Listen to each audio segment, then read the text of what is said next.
Seguinos en Instagram, @ecomedios. Comienza Asteriscos, toda la información clave a mitad de semana. Un equipo listo para el análisis de toda la realidad. Asteriscos, el programa de José Calero en Ecomedios, AM 1220. ¿Qué tal? ¿Cómo les va? Muy buenas noches, arrancando, febrero con nuestros asteriscos y un día hoy muy caluroso en lo climático, pero sobre todo en lo político. ¿Mm? Rabia de Javier Milei contra muchos legisladores, sobre todo el radicalismo, contra algunos gobernadores, ¿Mm? A los que tiene apuntados, los llamó traidores.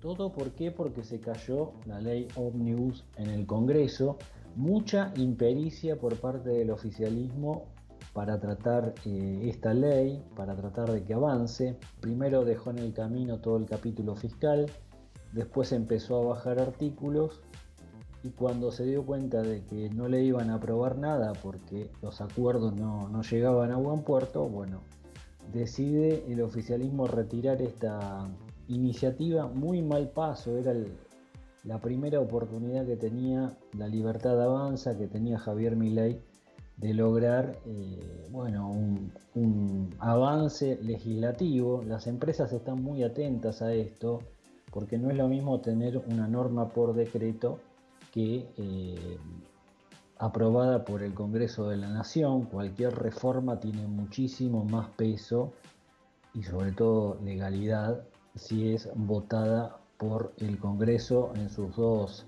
cámaras. Milei ni siquiera pudo superar la Cámara de Diputados, tuvo que retirar el proyecto. Las versiones por estas horas, con el presidente en Israel, claro, son que no enviaría otras iniciativas que reemplacen a esta ley Ómnibus. Primero se habló de que la enviaría por partes, pero lo que están diciendo ahora acerca del gobierno, con mucha incertidumbre, eso sí, es que no van a mandar nada, que van a gobernar por decreto todo el año, con lo que eso encierra en materia de señales al mundo empresarial, al mundo financiero, de lo que puede ocurrir con todos estos decretos, ¿no? Ya algunos fueron invalidados por la justicia, como los vinculados a la reforma laboral, y no es lo mismo tener una ley que un decreto, obviamente. Un muy mal momento está atravesando el oficialismo, pagó caro tener tal vez gente con poca experiencia al frente de las negociaciones en la Cámara de Diputados. Enfrente estaba por un lado el kirchnerismo, que ya se sabía iba a votar en contra de todo lo que propusiera Milei, y por el otro algunos halcones de la política que ya hace muchos años que están recorriendo la Cámara de Diputados y también el Senado, que saben maniobrar políticamente. Y del lado del gobierno se notó la falta de experiencia. Milei recién volvería el martes próximo a la Argentina. El lunes va a ser recibido por el Papa Francisco. Se verá la semana próxima cómo el gobierno empieza a salir de este atolladero, porque el mensaje es: esto no nos afecta en el ajuste, pero en concreto sí afecta, porque las leyes no aparecen. Lo vamos a analizar, por supuesto, junto a Iván Damianovich, a quien le deseamos un buen año, primer programa para Iván, y por supuesto esperando todo su análisis fino de siempre. ¿Cómo estás, Iván? Hola José, buenas noches, buen año también para vos, por supuesto. Bueno, qué mal paso que ha dado el gobierno. No sé en qué medida. Hoy hubo una caída muy fuerte en los mercados. Siempre hay que tomarlo con pinzas, porque son mercados tan chicos en la Argentina que a veces con dos o tres movimientos cambian la aguja. Pero los ADR, que son las acciones de empresas argentinas que cotizan en Wall Street, también tuvieron caídas fuertes, sobre todo los bancos, 9-10%. El mundo empresarial, ahí la Cámara de Comercio, la UIA, bueno, también las empresas norteamericanas en la Argentina están preocupados y quieren que haya menos enfrentamiento político y más avance con las leyes, ¿no? Efectivamente, José, Argentina vamos a decirlo de esta manera, hace ya muchos meses que está sumida en una fuerte retracción económica y en un problema serio de divisas, en un problema serio de vulnerabilidad social, de crecimiento de la pobreza, de inflación. Bueno, hay que encontrar salidas a estos conflictos, a estas crisis, y lo que parece, cuando uno observa del modo en que se está refiriendo, digamos, la clase política, es que en lugar de haber puntos de encuentro, donde la agenda de la gente esté sobre la mesa por sobre los intereses particulares, bueno, lo que vemos en todo caso es un enfrentamiento estéril, muy parecido al que tuvimos durante los últimos años, ¿no? Entonces, esto es como la primera gran reflexión. Hay una agenda social, real, que tiene que ver con la economía de la calle, con el bolsillo de la gente, que está muy afectado y no pareciera preocupar. Entonces, nos debatimos en idas y vueltas y en desencuentros, cada vez con tonos más elevados, de una dirigencia que pareciera no estar a la altura, ni de uno lado ni del otro. Es decir, acá lo preocupante es no advertir, creo que también lo dijo la Cámara de Comercio de los Estados Unidos, no advertir liderazgos que puedan conducir de algún modo este debate parlamentario que termina por estrellar un proyecto que arrancó muy ambicioso, luego fue amputado por el propio gobierno y que finalmente a esta hora retiran directamente de cualquier tratamiento. Entonces, en verdad me parece que también cabe la pregunta si había tanto interés efectivamente del gobierno por que esto saliera, o si en todo caso forma parte de una estrategia política tendiente a exhibir la diferencia que hay entre la clase política tradicional y parte del gobierno, ¿no? Esto tampoco está muy claro, porque en Estamos todo caso, a poco más de 20 días de que Milei pronuncie su discurso de apertura de las sesiones ordinarias y van el 1 de marzo. Y con este clima no me quiero imaginar lo que puede llegar a decir el presidente en ese discurso y la respuesta que le pueden llegar a dar, ¿no? me parece que pensar en el 1 de marzo es efectivamente falta poco tiempo, pero también todavía pueden pasar muchas cosas en la Argentina. Ajá. Y la realidad es que me parece que acá lo sustancial, José, tiene que ver con dos temas que no pareciera estar en el debate de los diputados y los senadores también, ¿no? Uno que es, bueno, la inflación. La inflación, que es el verdadero problema que atraviesa la sociedad, y por otro lado una ola de inseguridad galopante, de Ujú. las peores que se ha visto en mucho tiempo en la provincia de Buenos Aires sobre todo, Sí, sí, que hoy son en hubo otra definitiva, muerte, Iván, por supuesto, en en el definitiva conurbano, ¿no? estamos hablando de cómo sobrevivir, es decir, comer para sobrevivir, o sobrevivir de un eventual ataque a la integridad física. Sí, sí, sí, Entonces, sí. bueno, estamos hablando de cosas muy básicas, ¿no? Muy Entonces, básicas. qué quiero decir con esto, José? Y si querés termino ahí. Digo, hay una necesidad que no está siendo debidamente Ujú, atendida, ujú. y se está perdiendo los pasillos del Palacio Legislativo, y que tiene que ver con la gente. Si el gobierno, a pesar de todo este ruido, logra que se reduzca la inflación en el mes de enero, y que, como dijo hoy el ministro de Economía, también en el mes de febrero estemos a la baja, es un escenario distinto. Ahora, si al mismo tiempo esto tiende a empeorar, bueno, las chances de supervivencia política empiezan a complejizarse.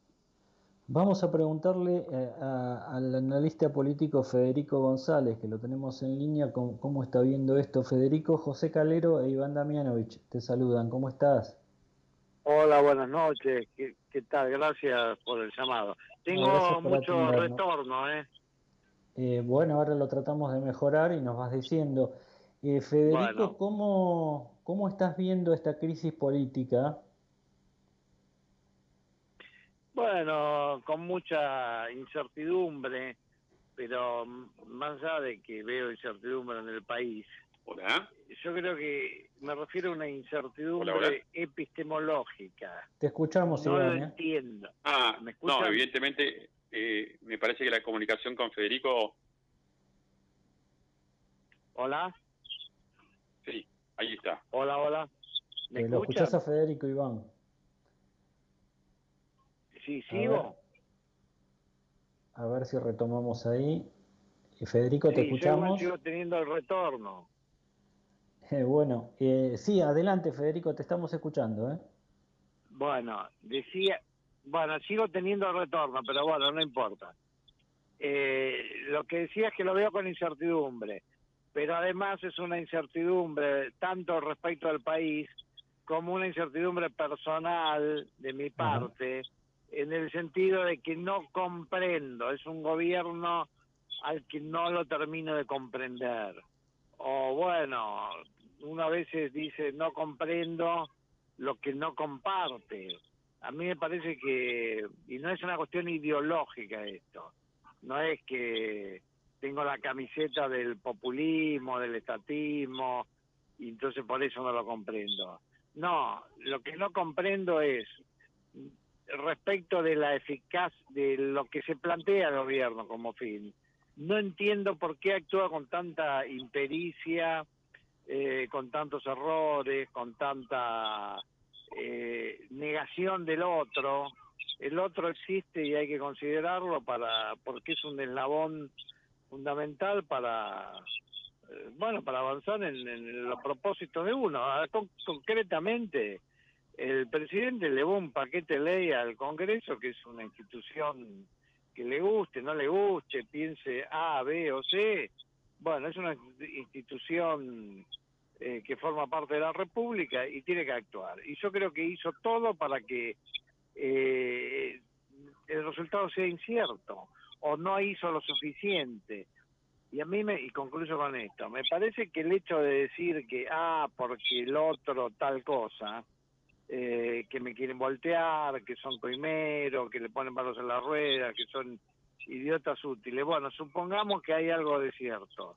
Bueno, no importa, uno tiene que actuar en virtud de que esa realidad es así y actuar para salirse con la de uno, vamos a decir en esos términos, aún en ese marco de adversidad.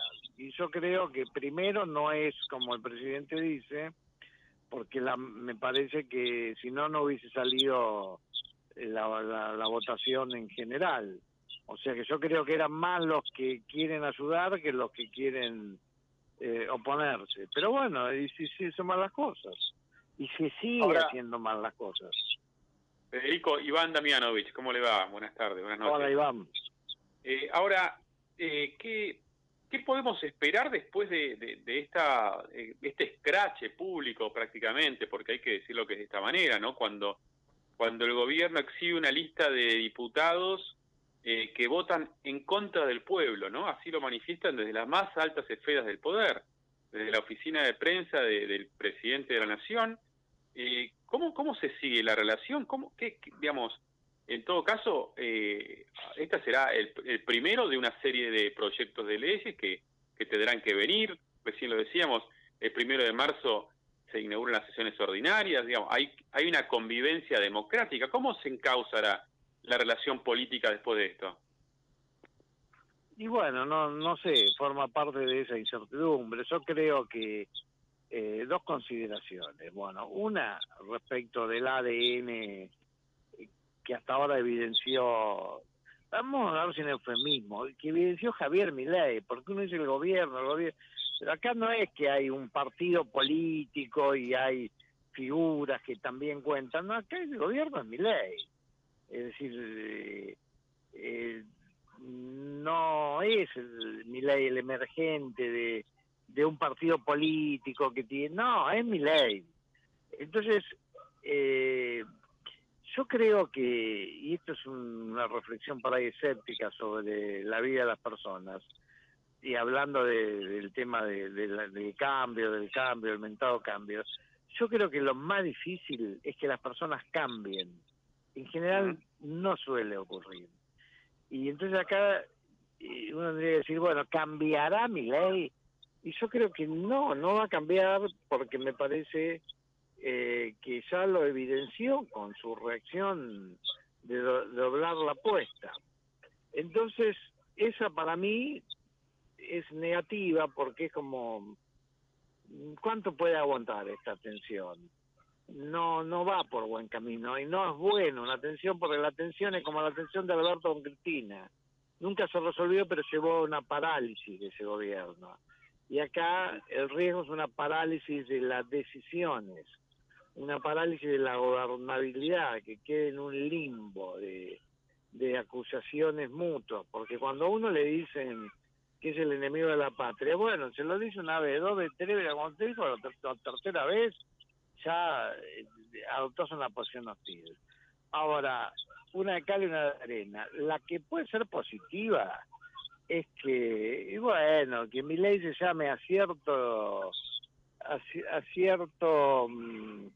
como distancia sobre el tema. Bueno, ya se descargó, estaba enojado, y que baje los decibeles, que haya otro, no sé si paquete o conjunto, otro tipo digamos, de propuesta del Ejecutivo al Parlamento, y que ahí que sea un poco más potable, más razonable, y que ahí opere algo que también es propio de la vida social, el complejo de culpa. Es, bueno, que los congresales digan, bueno, bajó los decibeles y presentó algo un poco más razonable. Bueno, ya le vetamos uno, que en realidad no fue que se lo vetaron, sino que fue medio confuso, y bueno, démosla para adelante. Pero para que pase eso, Milei tiene que bajar la intensidad de sus tonos. No, si eso no pasa, esto no va a andar. Para mí, ¿no? Bien, Federico, gracias como siempre. Le mandamos un fuerte abrazo. No, al contrario, gracias a ustedes, que tengan buenas noches. Chao. Bueno, ahí estaba el analista político Federico González. Iván, bueno, Federico hablaba de que Milei debería moderar sus tonos. Creo que en eso está todo el mundo de acuerdo. Se le sale la cadena demasiado rápido. Ya le pasó en la campaña electoral, en algún caso lo capitalizó a favor. Quería preguntarte, y por eso lo dejé para la parte final, primero este paso de Milei por Israel, ya mirándolo más camino a terminar hablando de que lo va a recibir el Papa, ¿no? Este paso de Milei por Israel, ¿qué, de tu experiencia, de todo el bagaje que traes religioso, el contacto con la Iglesia Católica, ¿qué evaluación harías de este paso por Israel del presidente? Bueno, la verdad que la visita a Israel, que reviste, por supuesto, un carácter de Estado, tiene además una connotación religiosa del costado místico que estamos observando en la persona de Milei, que por momentos no deja de llamar la atención. Sí. Primero, entender un poco que la fe original de Milei es la fe católica. Él está atravesando un proceso, si querés, de conversión al judaísmo, lo cual también trae algún poco de ruido dentro de la comunidad judía, porque, bueno, hay por supuesto matices y diferencias. Bueno, él está abrazando en todo caso un judaísmo más ortodoxo, y se lo puede ver por momentos en un estado de sensibilidad, estos análisis, ¿no? Un estado de sensibilidad, bueno, llamativo, vamos a decirlo de esa manera. Es decir, cuando lo veíamos ayer en el Muro de los Lamentos, Sí. en llanto abierto, bueno, uno puede pensar, o por lo menos permitirse pensar, qué tanto puede influir este proceso, digamos, de conversión o este proceso de espiritualidad que está atravesando en las decisiones políticas, en las decisiones cotidianas. Es una pregunta, es un interrogante. Y por otro lado, digamos, ya si querés desde el punto de vista más estadista, bueno, hay decisiones que no son menores. Es decir, el anuncio del traslado de la capital, perdón, el anuncio del traslado de la embajada argentina de Tel Aviv a Jerusalén es un anuncio de carácter político, geopolítico muy importante. Jerusalén es una ciudad, digamos, cuyo estado natural es discutido, ¿no? Y en todo caso convergen y conviven, coexisten las tres religiones monoteístas más importantes del mundo, como es el judaísmo, el cristianismo y el islamismo. Entonces hay que tener mucho cuidado, mucho tacto en esto.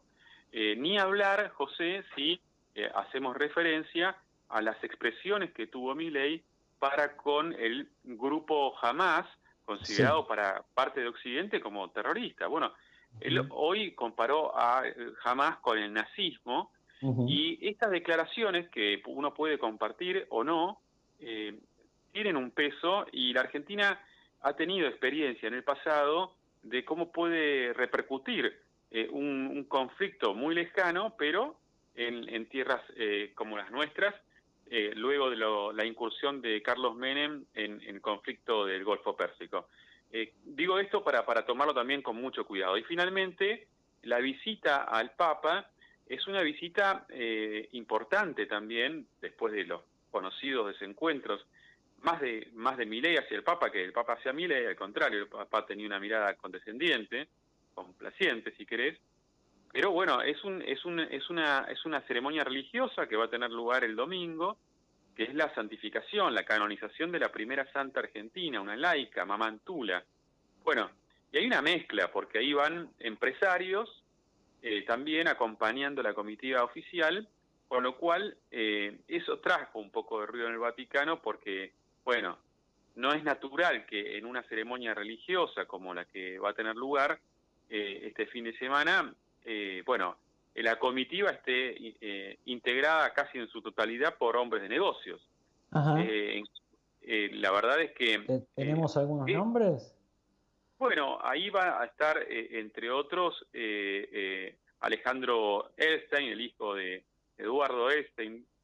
Va a estar Mario Greenbank, de la Cámara Argentina de Comercio, el propio Daniel Funes de Rioja, uno de los que más ha impulsado esta visita, Marcos Pereda Born, que es el presidente del CICIP y vicepresidente de la Sociedad Rural. Va a ir el sobrino de Eduardo Eurnequian, Hugo Sigman por laboratorios. Es decir, hay nombres importantes con mucho peso en la economía de la Argentina que están yendo también a tener una especie de reuniones bilaterales con pares, con empresarios italianos, pero en definitiva también van a coincidir en el Vaticano. Entonces hay una mezcla, ¿no? De negocios, de política y de religión. Ponelo en el orden que quieras, pero bueno, hay un tema ahí no resuelto, José, que es la embajada argentina en el Vaticano, que todavía está... Bueno, esta semana se despidió la embajadora anterior. Exactamente, Silva. Bueno, ahora hay algunos nombres que siguen sonando, pero es inconcebible en algún punto que el gobierno no logre definir. Hay una persona muy allegada al Papa Francisco, Victoria Morales Gorleri, que, bueno, es sabida la relación y también en algunos ámbitos eclesiásticos ven que ella podría ser un buen puente entre ambos mundos, entre el Vaticano y Buenos Aires, ¿no? Y la Cancillería argentina. Pero también están quienes propugnan a Beltramino, que es un diplomático de carrera, embajador en Vietnam. Diana Mondino ve con buenos ojos que sea un embajador de carrera, y hay quienes creen precisamente que si el Papa es argentino y está pensando la posibilidad de visitar su país este año, bueno, lo ideal sería justamente tener un embajador político que conozca de cerca la idiosincrasia de Jorge Bergoglio. Esas son las realidades en las que nos vamos a meter en el próximo fin de semana, mientras continuarán, por supuesto, las repercusiones del fallido intento por aprobar la mentada ley ómnibus. Conociendo el pensamiento de Bergoglio, Iván, él debería estar muy alejado de lo que está impulsando Milei, ¿no? Bueno, yo no me atrevería, yo no me quiero arrogar el conocimiento del pensamiento de Bergoglio, más que sí, si querés analizar un poco y las posibilidades que uno ha tenido de conversar con él, ¿no? En Buenos Aires. Pero, lógicamente, Jorge Bergoglio fue criado, creció y además es un defensor de la justicia social que abreva, digamos, en la doctrina social de la Iglesia. Te diría, diametralmente opuesto al pensamiento libertario en el que las fuerzas del mercado son las que definen los destinos de la sociedad.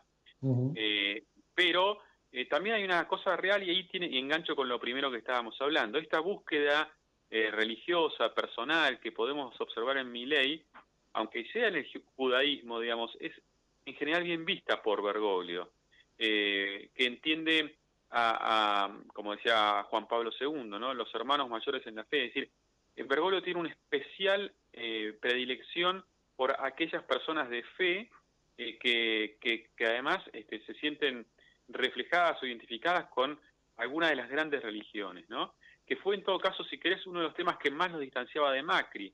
Macri, un hombre más, si querés, más light desde el punto de vista religioso, menos espiritual, o simpatizante incluso de lo que se llamó en una época la New Age, o los movimientos del Ravi Shankar y toda esa movida que estuvo tan de moda en la Argentina y en otros países, pero que el gobierno de Macri tenía funcionarios muy adeptos, digamos. Esa relativización de la fe es lo que en todo caso aleja más la figura de Bergoglio. Con lo cual, ¿quién te dice?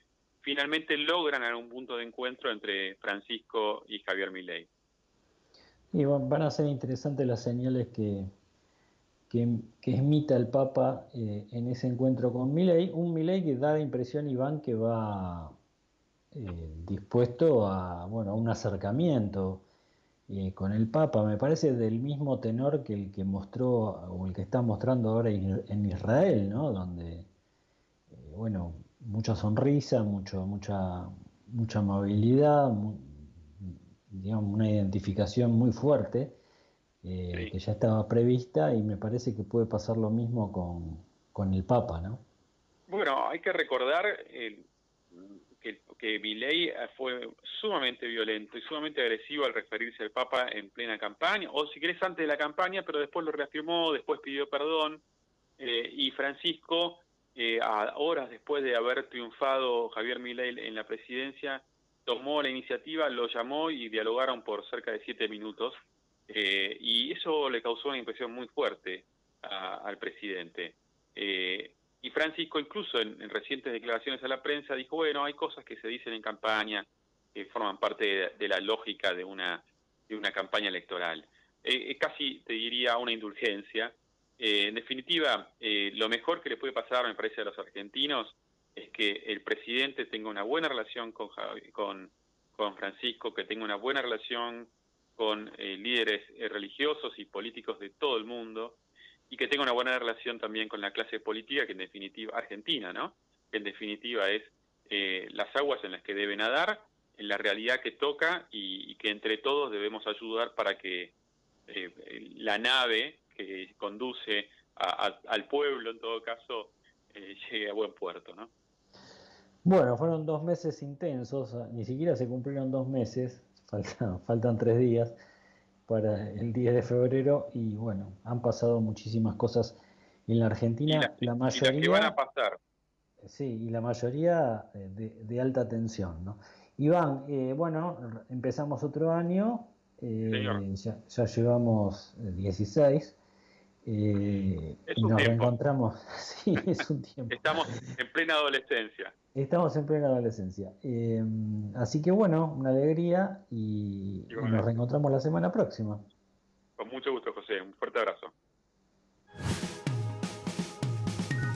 El análisis a fondo sobre el escenario político de la mano de Iván Damianovich en Asteriscos. Información clave a mitad de semana. Ecomedios.com AM1220. Estamos con vos. Estamos en vos.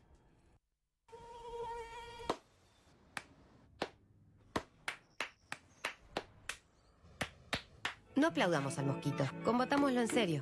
Para combatir el dengue, el zika y el chikungunya, evitemos que los mosquitos piquen y se reproduzcan. Usemos repelentes, coloquemos tules en la cuna de los bebés y demos vuelta a contenedores para que no se acumule el agua. Si tenés fiebre alta, dolor de cabeza y dolor muscular, no te automediques y acudí al médico. Encontrá más información en argentina.gov.ar. Argentina Unida, Ministerio de Salud, Argentina Presidencia.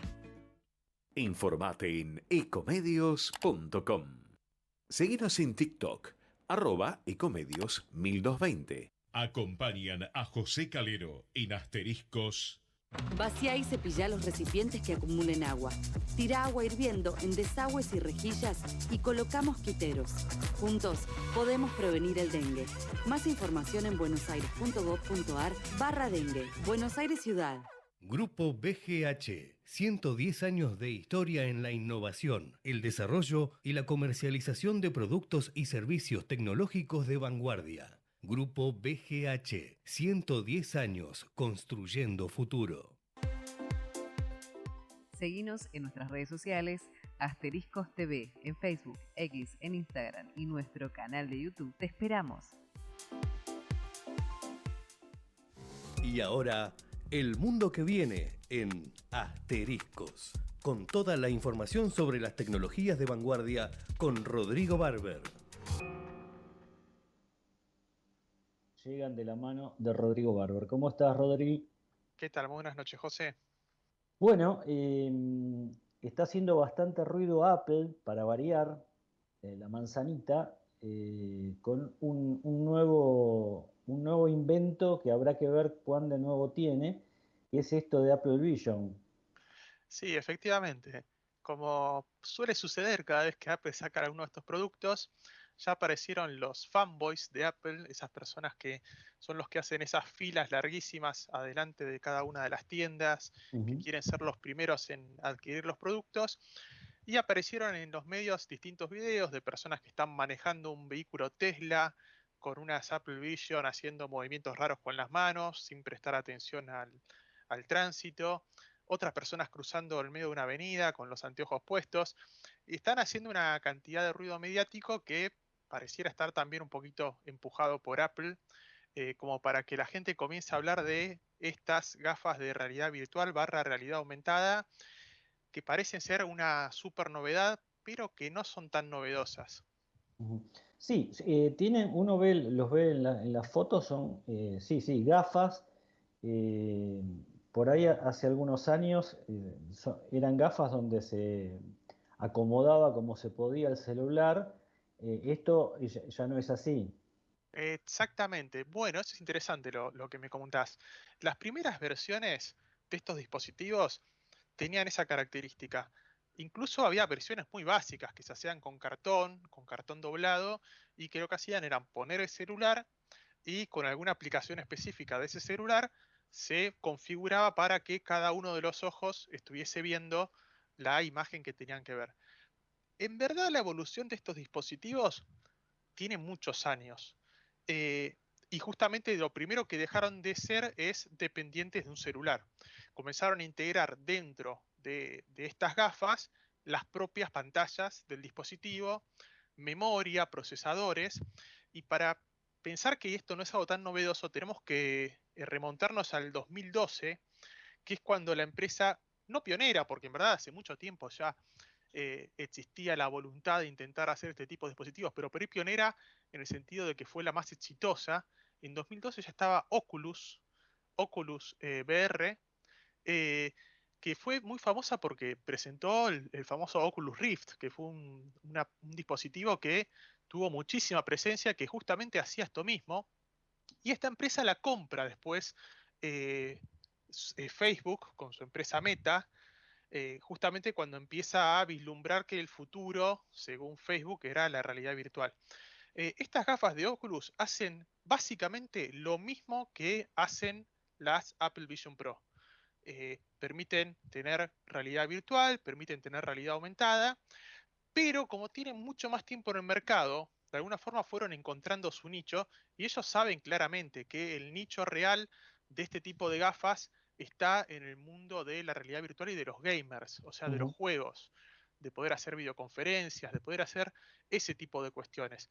Apple lo que plantea con su nuevo dispositivo, primero es un dispositivo que es 6 veces más caro que las Oculus Rift 3, que son las más nuevas, que realmente a mi criterio no se justifica esa diferencia de costo, y que lo que justamente la hace más cara es, primero, que los materiales son de mejor calidad, segundo, que integra mucha más capacidad de procesamiento, es un aparato que es más pesado también, y que a diferencia de las Oculus Rift, tiene una especie de apéndice que es ese cable que se ven salir en las fotos y que va a una especie de... es un cargador que tiene la batería que se lleva como en el bolsillo.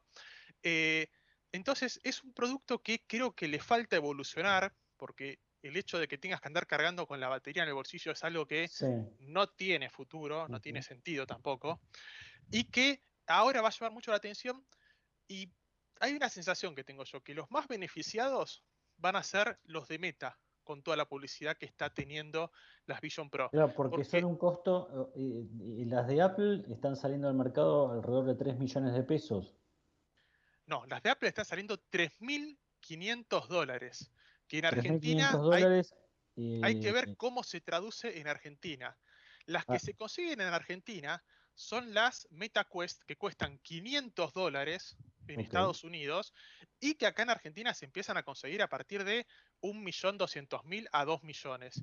Entonces, las de Apple, que cuestan 3.500.000, perdón, $3.500, Sí. hay que ver Sí, cuánto... yo lo hacía $1 de mil, qué sé yo. Sí, pero con las cosas de electrónica, viste que el dólar acá en Sí, Argentina se relativo. transforma. Mm. Cada vez Igual vemos es un algo del... montón de plata. Y no se conseguiría acá por ahora lo de Apple a Por nivel ahora lo de local. Apple es difícil de conseguir en Estados Unidos. La gente se Claro. pelea y hace filas para conseguirlas. Entonces acá en Ahora, Argentina es... la utilidad que imaginás para esto, ¿qué mercado le ves? Más allá por ahí del juego, de los juegos.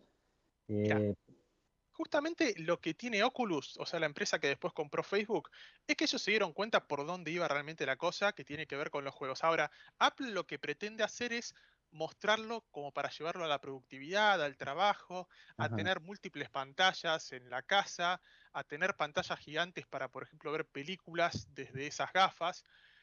Puede ser que tenga futuro para, por ejemplo, tener una especie de pantalla IMAX gigantesca en tu propia sillón. Yo creo que puede tener futuro por ese lado, pero la realidad es que ahora mismo, en más de 12 años desde que existen este tipo de gafas, el uso donde realmente se destacaron es en la parte de los juegos de realidad virtual. Claro. Hay gente que lo utiliza para productividad, me imagino que no tanta, realmente no es la función principal. Sí, aparte tenés algo, por más confortable que lo diseñen, la verdad que ver una película 3 horas con, con esas gafas puestas, me parece que también debe ser un poco incómodo en algún Quedas momento. un poco contracturado Sí, seguramente. sí, un poquitito, te queda la cabeza un poco mareada, supongo. Pero bueno, lo vamos a seguir, es interesante, esto es lo nuevo, lo último, lo que se viene.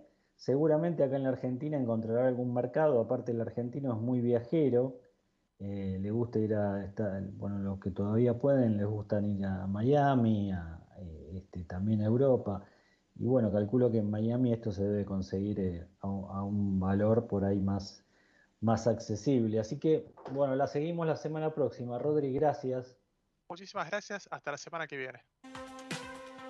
Lo que necesitas saber está en Asteriscos con José Calero. Es tarde, es tarde.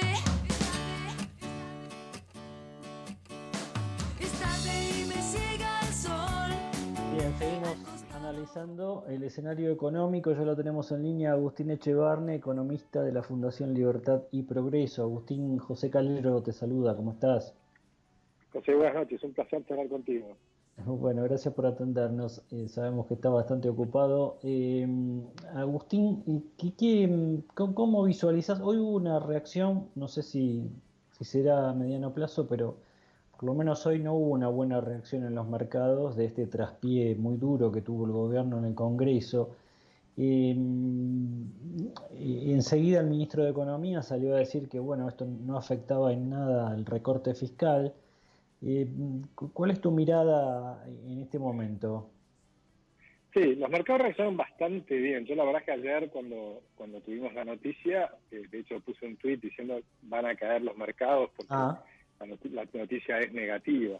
Pero luego cayeron menos, porque recordemos que venían subiendo muy fuerte tanto los bonos como las acciones, sí, y tuvieron hoy un recorte, una toma de ganancias, pero bastante razonable.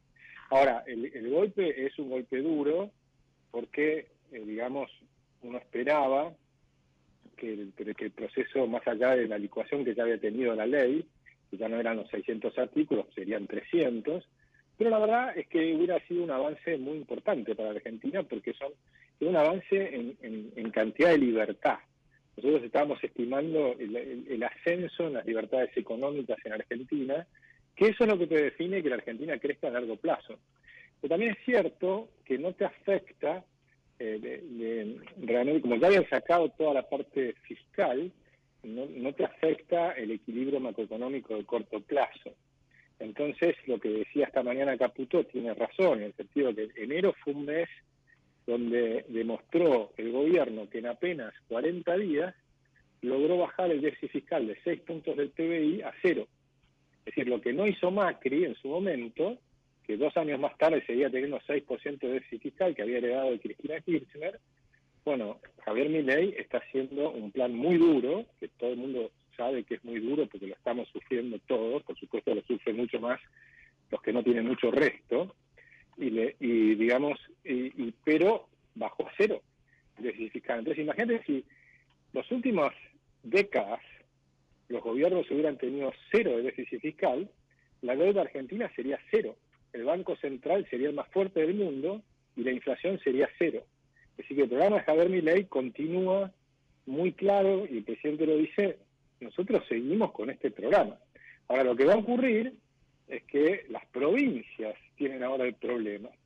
Las provincias, recordemos que habían votado el año pasado el tema de eliminar el impuesto a las ganancias para los trabajadores, entonces tienen menores recursos fiscales porque esos eran coparticipables. Entonces, estaban buscando que el gobierno les ceda parte de otros ingresos, por ejemplo, el impuesto país. Es decir, lo que buscan los gobernadores es plata, porque están acostumbrados a sacar plata de la nación y con eso comprar las voluntades de sus votantes. Entonces, sin el esfuerzo de poner los impuestos, porque se los pone la nación, ellos disfrutan que gastan la plata. Y entonces es provincia como Formosa que tiene 70% de empleo público. Es decir, provincias que se acostumbraron a vivir de otros. Y eso está muy mal. Es un problema estructural que tiene Argentina, ¿no? Dentro de todos los problemas que tenemos. En un momento, Milei en una entrevista, dio varias entrevistas la semana pasada a medios internacionales. En un momento dijo, yo no sé si la gente aguanta más de un año este fuerte recorte, este fuerte ajuste que estamos haciendo. ¿Te parece que más allá de la gente en general, la estructura productiva, por ejemplo, pienso en las empresas de la construcción, que salieron muy duras contra este plan, o las pequeñas y medianas empresas relacionadas, ¿tienen espalda o margen para aguantar muchos meses un recorte de estas características? Bueno, vamos a verlo, porque en realidad, por eso era importante, hay un aspecto micro y uno macro. El macro es, si resolvés el problema del déficit fiscal, entonces poco a poco se empieza a corregir el Banco Central, pero recordemos que el gobierno actual le dio una bomba atómica. Le dio un Banco Central que tenía 11.000 millones de dólares en reservas negativos y una deuda remunerada con tasas de interés del 300% anual, que equivalían a 3 veces la totalidad de los billetes y monedas que hay en Argentina. O sea, una locura descomunal que dejó Massa y el presidente Fernández, ¿no? Entonces, bueno, ahora están resolviendo eso con un esfuerzo muy grande, pensar en un mes o en prácticamente casi ya 2 meses, lograron recuperar 5.000 millones de dólares para el Banco Central y levemente están bajando los pasivos remunerados, es decir que se está mejorando el balance del Banco Central, pero por supuesto con un esfuerzo muy grande de la población. Lo que vos decís está muy bien la pregunta, porque la pregunta es ¿cuándo se reactiva la economía? Y para esa reactivación de la economía hay varios elementos. Uno va a ser la cosecha, porque la cosecha esta va a ser mejor que la del año pasado, a pesar de que estos calores es una lástima, por suerte parece que va a llover ahora 2 o 3 días, eso es importantísimo, pero la cosecha a partir de marzo, abril, mayo entra un aluvión de dólares y además esa cosecha después hay que transportarla, hay que secarla, se genera un montón de servicios vinculados al campo. La gente del campo recibe dinero, va a empezar a comprar cosechadoras y demás. Ahora hay un problema, porque no están todavía liquidando o anticipando la liquidación de esa cosecha por problemas que tiene el Banco Central, que todavía la gente tiene dudas de cuál va a ser el tipo de cambio, cómo va a funcionar. Yo creo que ahí van a tener que dar previsibilidad. Este es un programa de transición. Recordemos que el gobierno, por lo menos el presidente, ha dicho que quiere ir hacia la dolarización, y esto claramente no es una dolarización, sino que tenés un programa de transición donde todavía tenés cepo cambiario, todavía tenés distintos tipos de cambios, ni siquiera tenés un tipo de cambio libre, que son las ideas básicas que tendría cualquier gobierno liberal, pero hoy no lo tenés, porque han decidido un programa de transición para tratar de llegar ahí con un Banco Central mucho mejor organizado. Y mientras tanto, aprovechan esta brecha fiscal y demás para conseguir dólares para el Banco Central. Pero por supuesto, todo tiene su costo, y el costo es la economía real, es ese apretón que están todos sintiendo y que hay que ver cuánto dura. Yo creo que a partir del segundo semestre claramente esto tiene que empezar a fluir de otra manera, porque necesitas que la segunda mitad del año haya una recuperación de la economía. Agustín, gracias, te mandamos un fuerte abrazo. Igualmente, gracias a ustedes, un abrazo. Ahí estaba el economista Agustín Echevarne en Asteriscos. Política, economía, la información clave pasa por Asteriscos, el programa de José Calero.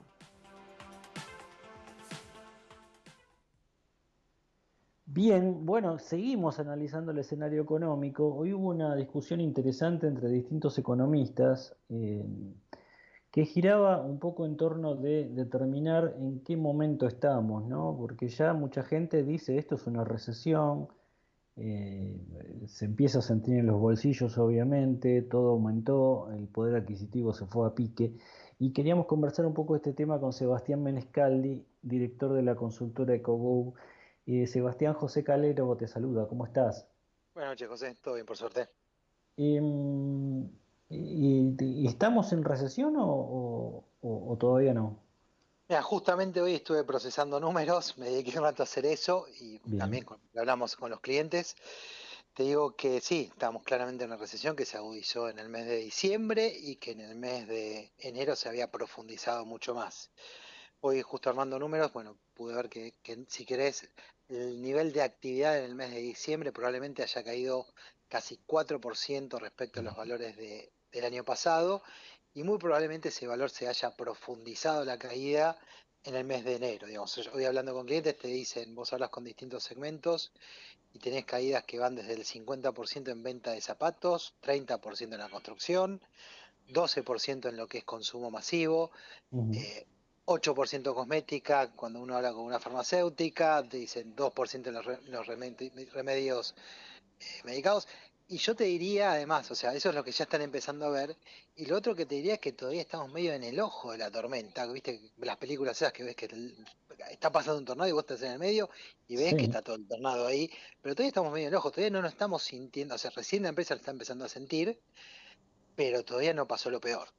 O sea, porque cuando llegue marzo y te llegue el aumento de la electricidad, te llegue el aumento de la prepaga, te llegue el aumento del colegio, ahí creo que la clase media realmente va a sentir con mucho más fuerza, si querés, lo que fue esto, que ya en la clase baja, si querés, los consumos más bajos ya se está notando, y va a pasar ya no solo por la clase media, que quizás tuvo el aguinaldo, tuvo la vacación, medio todavía no se enteró, pero cuando llegue marzo se va a enterar con bastante fuerza. Ujú. Y bueno, la industria, la construcción, el INDEC lo informó esta semana, cayeron fuertes ya en diciembre, más del 12%, la venta de autos paralizada, las terminales estiraron las vacaciones, hoy creo que General Motors las estiró todavía más. Sí, hasta marzo. Bueno, sabemos que eso está frenado. La pregunta que me gustaría hacerte es, ¿eso se puede traducir en pérdida de empleos en el corto plazo? Y yo creo que sí, o sea, a ver, vas a tener por un lado toda la caída del gasto público, por otro lado vas a tener toda la caída de los ingresos, va a haber caída de ventas y muy probablemente vas a tener eh, caída en el empleo. De hecho, yo ya he estado con empresas donde te dicen que tienen que aumentar la productividad. Y Ujú, cuando uno pregunta qué, qué quiere decir, y bueno, quizás nos tenemos que ajustar a otro mercado, me dice. ujú, ujú. Con lo cual es muy probable que a diferencia de lo que sucedió en otras crisis, toda esta falta de ingresos te va a generar, digamos, va a haber un momento en que la pérdida de rentabilidad ya no te sirve ni siquiera para bancar lo que sería el costo fijo o el costo usual, entonces vas a tener que ajustarte un poco más todavía para poder bancar eso. Y a la par de eso, también lo que vas a notar es que mucho empleo informal, que fue lo que más se generó, si querés, a lo largo de los últimos 2, 3 años, bueno, ese también va a perder, porque o sea, ya no es que, bueno, había más empleo de menor salario, bueno, ahora no es que bajar el salario, directamente va a bajar el empleo. Y eso creo que es lo que va a empezar a suceder eh, de acá en más, digamos, lamentablemente. Ujú. Sí, bueno, el gobierno impulsó un decreto con cambios en materia laboral. Ahora la justicia los ha frenado. Eh, Más allá de si con esas medidas se iba a mejorar el empleo o no, sí hay mucha preocupación de las pequeñas y medianas empresas por algunas leyes laborales, ¿no? Que, bueno, les provoca mucha incertidumbre para tomar personal. Sí, bueno, igual la verdad que en el ciclo que estamos hoy no veo muchas empresas tomando decisiones de inversión y preocupados porque si voy a tomar más gente. Ajá, La verdad es esa. Hoy por hoy creo que es eso, si Dios quiere, bueno, lo empezarán a ver, es un tema para hablarlo después de junio. Pero no va a claro. ser el tema hoy. El tema al revés, va a ser, bueno, si es que ahí echan o no, y a partir de ahí la discusión salarial que van a tener las empresas con los sindicatos. Decir, bueno, a ver, si tenés que echar, bueno, no echemos, aumento menos, pero no eches, o cuál será la negociación en el medio. Claro. Bueno, a todo esto el cambio del pronóstico del Fondo Monetario, 2,8% de caída del Producto Bruto. eh, Estamos muy temprano todavía en lo que es el 2024, apenas pasó poco más de un mes, pero la perspectiva, más allá de que sea una caída, puede llegar, si el primer semestre sigue tan complicado, a tener una caída mayor la economía argentina. A ver, yo creo que ahí va a depender mucho del ciclo político y si se logra finalmente estabilizar. Eh, digamos, hoy por hoy seguro vas a tener una caída interanual, probablemente el primer trimestre va a ser, cuando comparo contra el año pasado, va a ser una caída del nivel de actividad en torno al 10%, muy Ujú, probablemente, ujú. que es lo que nosotros teníamos previsto, 8 o 10% será el número, quizás más probable, más cerca del 8 que del 10 quizás, pero bueno, la verdad que es un número fuerte, importante de caída. Eh, y después habrá que ver cómo sigue, si es que se logra estabilizar la economía o no, porque la verdad que todo esto que estamos sufriendo hoy con la noticia ya de lo político, bueno, te lleva también a pensar si esto puede conducir a algo estable o no. Eh, Porque puede conducirte esto a algo no estable, donde al principio baje la inflación por la caída de la demanda, pero después por de repente se desaten demandas salariales o incertidumbre política o algún factor negativo que te afecte, sea la sequía, una baja muy fuerte de precios, bueno, que te afecte algo que provoque que de vuelta la inflación suba la brecha, tengas mayor... Bueno, hay que ver si es que el gobierno logra, digamos, generar un ancla y lograr estabilizar la economía, que creo que sería lo principal de lograr en el primer semestre del año. Sebastián, gracias. Gracias a ustedes, José. Hasta luego. Ahí estaba el economista Sebastián Menescaldi, director de la consultora EcoGo en Asteriscos. Ahora, las claves de la información bonaerense en Asteriscos. Toda la provincia de Buenos Aires nos la trae Juan Andrés Paulinco. ¿Cómo está, Juan? Muy buenas noches, José, buenas noches a toda la audiencia. Bueno, me estaba leyendo acá el informe sobre el ex ministro de Obras Públicas, Gabriel Catopodis, que ahora es funcionario de la provincia, de Axel Kicillof, con quien se lo ve siempre muy seguido juntos. Ayer estuvieron en un acto, fueron al acto de la CGT también juntos. Y Catopodis está tratando de mostrar, Juan, me parece que las obras en la provincia no se paralizan como sí ocurre en la nación. Exactamente, un ministro de muy buen trabajo, muy buen protagonismo. Atención con este dato, por ahí quien te dice que puede ser el sucesor de Kicillof, ¿no? Pero la noticia nos dice que estuvo en Quilmes acompañado de la intendenta local Maya Mendoza. Estuvieron supervisando una obra de hidráulica y la pavimentación de 50 cuadras en el barrio La Unión, Quilmes. Mientras tanto, Catopodis dijo que el gobierno nacional tiene que salir del escritorio, gobernar y caminar la Argentina. Atención, pidió diálogo y pidió consenso. Bueno, y Catopodis, que fue intendente de San Martín, ¿no? Antes de ser ministro de Alberto Fernández, Juan. Por eso, es un par, tiene muy buena relación con los intendentes y está aprovechando esa beta. No solo estuvo en zona sur, también se movió mucho por zona oeste. Estuvo ahí en Hurlingham, en Morón, estuvo en Ituzaingó, 3 de febrero. Se muestra en todo el conurbano. ¿Y qué está pasando en Lanús, Juan? Una situación rara en Lanús porque hay unos 20 miembros de la Guardia Urbana, la policía, vamos a llamarle operativa seguridad ciudadana, autoacuartelada en la sede, justamente el cuartel general de la Guardia Urbana, impidiendo de que salgan móviles y demás. Claro, ¿qué está pasando? Estos 20 miembros fueron despedidos por la gestión de Julián Álvarez, actual intendente, pero la paradoja es que a los trabajadores municipales les dio un 95% de aumento en 3 cuotas, pero claro, aparentemente esta gente que, muchos de ellos cargos jerarcos, dice que fueron inducidos a esta medida de fuerza por gente de la gestión de Kravet y Grindetti. Bueno, un tema político indudablemente ahí. Una novedad importante en materia de salud en 3 de febrero. Sí, el municipio informó de que los vecinos que padecen diabetes pueden atenderse de manera gratuita en los centros de atención primaria. Te hacen chequeos médicos, te ayudan a hacer los trámites para gestionar medicación oral conjuntamente con la tan famosa y necesitada insulina. Bien, y Mar del Plata cumpliendo 150 años, Juan. Se está vistiendo, se está preparando para tirar la casa por la ventana. Este fin de semana, los platos fuertes, podemos estar hablando, por ejemplo, el sábado 10, van a estar Pimpinela y los Palmeras. Mientras que el 11 de febrero, el domingo, la Joaquí y los Totora. La Joaquí va a jugar de local, es de Mar del Plata, los Totora son de La Plata con entrada libre y gratuita, viernes, sábado y domingo, en el Playón de las Toscas. 150 años de La Feliz, en Mar del Plata querida, muy querida para mucha gente, y celebrando 150 años, es un número, Juan. Bueno, claro. Te mandamos un fuerte abrazo, querido Juan, gracias como siempre. Abrazo, buena semana.